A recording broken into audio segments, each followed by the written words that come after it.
Universitas adalah tempat di mana budaya, agama, dan ide bertemu. Di sini keberagaman bukan hanya fakta, tetapi juga kekuatan yang membentuk cara kita belajar dan bertemu.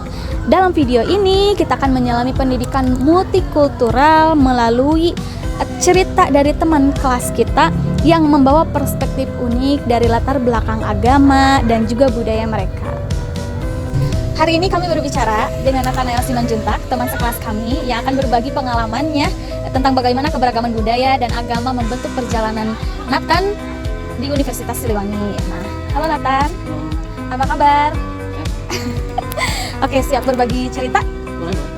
Menurut kamu gitu ya, bagaimana nilai-nilai budaya atau agama yang kamu bawa dari keluarga mempengaruhi cara kamu memandang pendidikan di Universitas Siliwangi, terutama dalam kolaborasi dengan mahasiswa dari latar belakang yang berbeda? Bicara tentang budaya, sebetulnya mungkin dari semua keluarga juga aku mengajarkan hal yang sama gitu, untuk saling toleransi dengan orang yang berbeda gitu. Jadi mungkin kalau dari keluarga saya sudah 2 kali dengan pemahaman dan nasihat-nasihat dari orang tua supaya saya bisa bisa mengenali bahwa orang lain itu nggak harus sama dengan kita. Jadi kita harus bisa memiliki pola pikir keterbukaan, dan dari situ kita bisa menunjukkan sikap toleransi dengan orang lain. Oke, menarik ya. Kalau boleh tahu, pernah nggak sih kamu merasa identitas kamu tuh jadi tantangan banget di kampus? Misalnya kayak dalam diskusi akademik gitu. Kalau terkait hal itu, sampai sekarang sebenarnya tidak ada hal terjadi seperti itu. Karena dari saya sendiri juga saya tidak terlalu memikirkan bahwa saya yang berbeda, dan orang lain juga sebenarnya tidak ada yang memberikan sikap seperti saya ini berbeda gitu.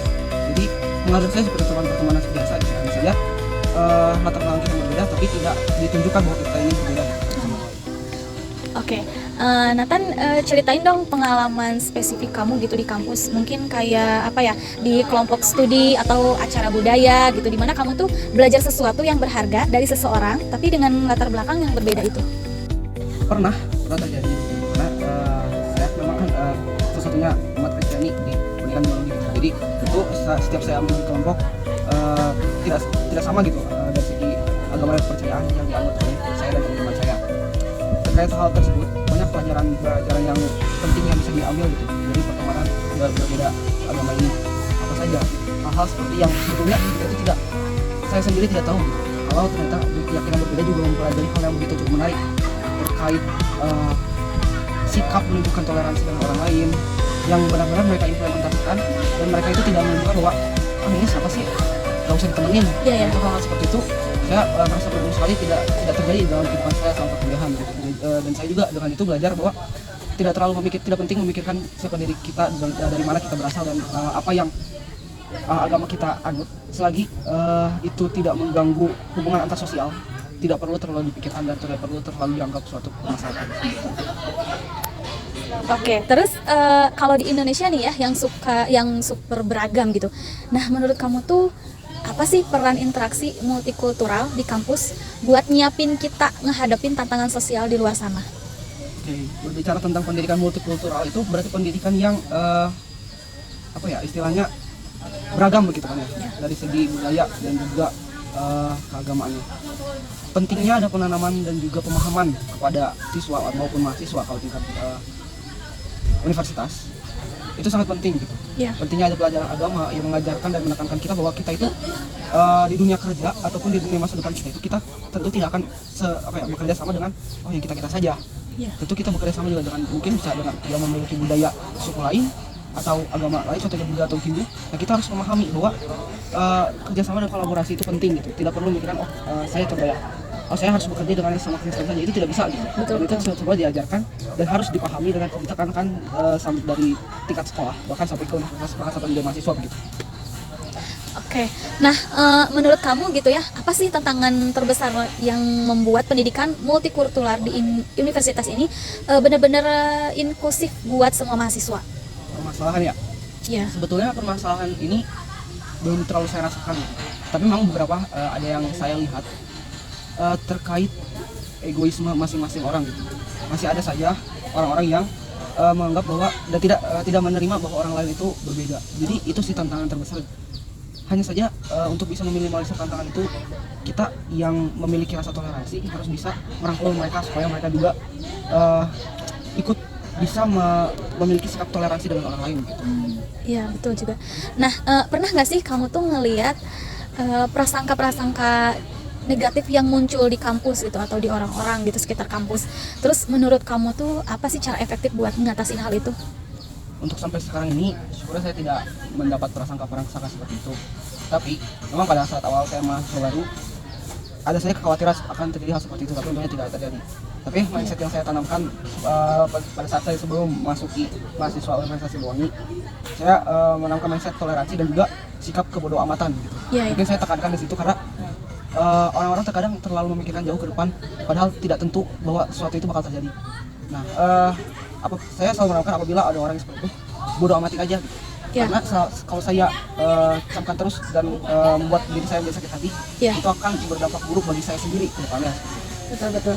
Nah, terus menurut kamu gimana sih universitas kita itu sekarang mendukung pendidikan multikultural dan apa yang masih bisa diperbaiki?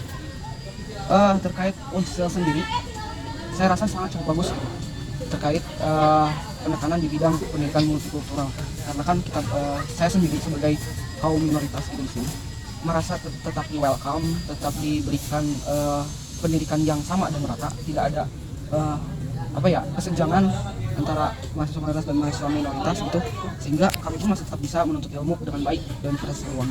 Mungkin apa yang diperbaiki mungkin saya rasa tidak ada gitu, yang ada hanya saja ingin ditingkatkan supaya mahasiswa-mahasiswa yang mungkin dari kaum saya sendiri itu semakin banyak di Unsil gitu. Ya betul. Nah kemudian Nathan, kalau kamu bayangin nih ya, seandainya gitu pendidikan multikultural di Indonesia tuh 10 tahun ke depan gitu dari sekarang, seperti apa sih menurut kamu? Pendidikan multikultural 10 tahun ke depan, jika saya rasa jika semua orang memiliki mindset yang sama gitu terkait toleransi dengan orang lain, maka pendidikan multikultural ini akan semakin meluas dan semakin baik ke depannya gitu. Karena akan berimpact baik dan juga tidak meningkatkan, bahkan bisa mengurangi angka-angka orang-orang yang memiliki sikap intoleransi dengan orang lain gitu. Iya betul. Terakhir nih ya, apa sih pesan kamu gitu buat teman-teman mahasiswa yang lain tentang pentingnya merangkul keberagaman tersebut? Ya mungkin pesan saya sendiri tidak banyak gitu. Dari saya sendiri ingin menitipkan kepada teman-teman semua bahwasanya kita ini hidup di negara di demokrasi, negara bebas yang tidak mencakup satu agama saja. Kiranya teman-teman semua dapat bisa memberikan rasa toleransi yang tinggi kepada teman-teman yang minoritas, baik itu Kristen ataupun Buddha ataupun Hindu ataupun yang lain sebagainya. Dan teman-teman yang sama pun seperti agama saya, jika memiliki pertemanan yang ruang lingkupnya mayoritas menjadi minoritas, tidak boleh menunjukkan egoisme yang sama gitu. Kita harus bisa saling merangkul supaya negara kita ini semakin maju gitu. Karena salah satu menurut saya sendiri menghambat negara kita berkembang adalah karena keegoisan masing-masing. Iya, keren. Oke, jadi itu ya cerita tentang pendidikan multikultural dari sudut pandang teman kita. Nah, akar yang kuat gitu ya dari budaya kita dan sayap yang lebar dari keterbukaan adalah kunci untuk masa depan yang lebih baik. Terima kasih telah menonton dan mari kita terus belajar dari keberagaman. Terima kasih Nathanael untuk ceritanya. Semoga bermanfaat untuk kita semua.